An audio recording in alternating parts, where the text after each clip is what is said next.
وابڈا میں فوجی طرز کے یونیفارم کا استعمال بند، غیر مجاز خریداری کی تحقیقات شروع۔ جی ایچ کیو کی جانب سے تحفظات کا اظہار کیے جانے کے بعد water and power development authority کے سیکیورٹی عملے نے فوج جیسی وردی پہننا بند کر دیا ہے، جبکہ ایف آئی اے نے بغیر اجازت بڑی تعداد میں غیر مجاز انداز سے وردیوں کی خریداری کے معاملے کی تحقیقات شروع کر دی ہیں۔ وابڈا بطور ادارہ رواں سال فروری میں اس وقت میڈیا کی خبروں کی زینت بنا تھا، جب قائد اعظم محمد علی جناح اور وابڈا کے چیئرمین لیفٹیننٹ جنرل سجاد غنی کی تصاویر اتھارٹی کے مختلف دفاتر اور پروجیکٹ سائز پر ایک ساتھ آویزاں کی گئی تھیں۔ تاہم شدید تنقید کے بعد تصاویر کو اس انداز سے آویزاں کرنے کا نوٹیفیکیشن واپس لے لیا گیا اور ایک نیا حکم نامہ جاری کیا گیا جس میں صرف قائد کی تصویر کی نمائش کی تجویز دی گئی۔ جہاں تک فوج کی طرز کے کیموفلاج کامبیٹ ڈریس کے استعمال کے متنازع فیصلے کا تعلق ہے، اسے 23 اگست کو جی ایچ کیو کے خط کے بعد واپس لے لیا گیا تھا، جس میں ان قوانین کا حوالہ دیا گیا تھا جن میں کہا گیا ہے کہ مسلح افواج کے سوا کوئی اور یہ وردی یا پھر وردی سے متعلق ایسی اشیاء جو فوجی یا نیم فوجی دستوں کے حوالے سے کہ کسی بھی حوالے سے یکساں ہوں زیبتن نہیں کرے گا۔ خط میں مزید کہا گیا ہے کہ یہ مسلح افواج کی وردی کی انفرادیت اور تقدس کے بھی خلاف ہے۔ اس کے علاوہ اس طرح کا طرز عمل دہشت گردوں کے لیے فوجی وردیوں کے استعمال اور دستیابی کی راہ بھی ہموار کرتا ہے۔ اتفاق کی بات ہے کہ فوجی طرز کے یونیفارم کا استعمال کا فیصلہ سابق قومی افسر کا خیال تھا اور انہوں نے اس پر وابڈا چیف کی مرضی سے عمل کرایا، جو خود بھی ایک ریٹائرڈ آرمی افسر ہیں۔ اس کے لیے وزارت داخلہ اور وزارت دفاع سے این او سی کی ضرورت تھی، کیونکہ ایسی یونیفارم کا استعمال سختی سے ممنوع ہے۔ این او سی نہیں لیا گیا۔ اس کے بعد یونیفارم کی فراہمی کے لیے بولیاں طلب کی گئیں اور 2 کمپنیوں نے اس بولی میں حصہ لیا۔ جس کمپنی نے پورے یونیفارم کے لیے بڈ میں حصہ نہیں لیا، اسے ٹھیکہ دے دیا گیا، اور جبکہ جس کمپنی نے یونیفارم سے جڑی تمام اشیاء فراہم کرنے کی پیشکش کی تھی، اس کی بولی مسترد کر دی گئی۔ 5000 وردیوں کا آرڈر دیا گیا تھا۔ چونکہ مذکورہ بالا بولی میں جوتوں کی فراہمی شامل نہیں تھی، لہٰذا ایک مقصد کے لیے جوتا ساز کمپنی کی بجائے ایک تعمیراتی کمپنی سے رابطہ کیا گیا اور 3500 جوتوں کا آرڈر دے دیا گیا۔ اس مقصد کے لیے کوئی ٹینڈر جاری نہیں کیا گیا اور 5000 یونیفارم پر 3500 جوتے خریدے گئے۔ اس معاملے کی تحقیقات میں مصروف ایف آئی اے کو ابتدائی طور پر اس وقت مزاحمت کا سامنا کرنا پڑا جب ایجنسی کے اہلکار ریکارڈ حاصل کرنے وابڈا کے دفتر پہنچے۔ سابق آرمی افسر جو اس تنازع کے مرکزی کردار ہیں، چیئرمین وابڈا کے قریبی معتمد ہیں، اور جب سابق افسر کے بھرتی آرڈر اور انہیں دیے گئے اختیارات کا جائزہ لیا جائے تو یہ تاثر مزید مضبوط ہوتا ہے۔ گزشتہ سال ستمبر میں انہیں ڈی جی سیکیورٹی تعینات کیا گیا تھا اور اس سے قبل یہ عہدہ تبدیل کیا گیا تھا اور پہلے اس کا نام ڈی جی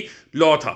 وابڈا کے اعلیٰ حکام نے اس بنیاد پر اس عہدے کو تبدیل کرنے کا جواز پیش کیا کہ چونکہ امن و امان کی صورتحال سے نمٹنے کی ضرورت ہے، لہٰذا اس عہدے کو ڈی جی لا سے تبدیل کر کے D G law and order کر دینا چاہیے۔ تقرری کے خط کے مطابق وہ تنخواہ کے سوا کسی اور مراد اور سہولتوں کے حقدار نہیں تھے، لیکن اس کے باوجود انہیں 1000 لیٹر پیٹرول اور 2 گاڑیاں دی گئیں، جن میں سے ایک گاڑی بھاشا ڈیم پروجیکٹ اور دوسری گاڑی گاج ڈیم پروجیکٹ سے دی گئی۔ وہ نہ صرف ہاؤس رینٹ وصول کرتے ہیں بلکہ انہیں 1100 یونٹ مفت بجلی بھی دی جاتی ہے۔ وابڈا ہاؤس اپر مال کالونی میں ان کے لیے مختص 3 کمرے ان سہولتوں کے علاوہ ہیں۔ کوئی اور یہ کمرے استعمال کر سکتا ہے، نہ سابق آرمی افسر نے ان کمروں کے لیے کبھی کوئی ادائیگی کی ہے۔ یہ کمرے خالی رہتے ہیں کیونکہ وہ زیادہ تر اسلام آباد میں رہتے ہیں، جس کے لیے وہ ٹی اے ڈی اے لیتے ہیں۔ کہانی یہیں ختم نہیں ہوتی۔ سال کے آغاز میں انہیں پہلے سے زیادہ اسکیل پر دوبارہ تعینات کیا گیا اور جی ایم سیکیورٹی بنایا گیا۔ اس کے علاوہ انہیں جی ایم ایڈمن کا چارج بھی دیا گیا۔ حفاظتی امور کی دیکھ بھال کے علاوہ وہ حفاظتی سامان کی خریداری، بھرتیوں، کھیلوں، زمینوں کا انتظام، اسپتال کا انتظام، عمارت کا انتظام، قانونی امور اور ٹرانسپورٹ کے معاملات کا کام بھی دیکھتے ہیں۔ وہ انتہائی مؤثر انداز سے ڈپٹی چیئرمین بن کر کام کرتے ہیں۔ یونیفارم کی غیر مجاز خریداری کے علاوہ 68 بلٹ پروف گاڑیوں کی خریداری میں طفیل کے کردار سے کئی لوگوں کو تشویش ہے۔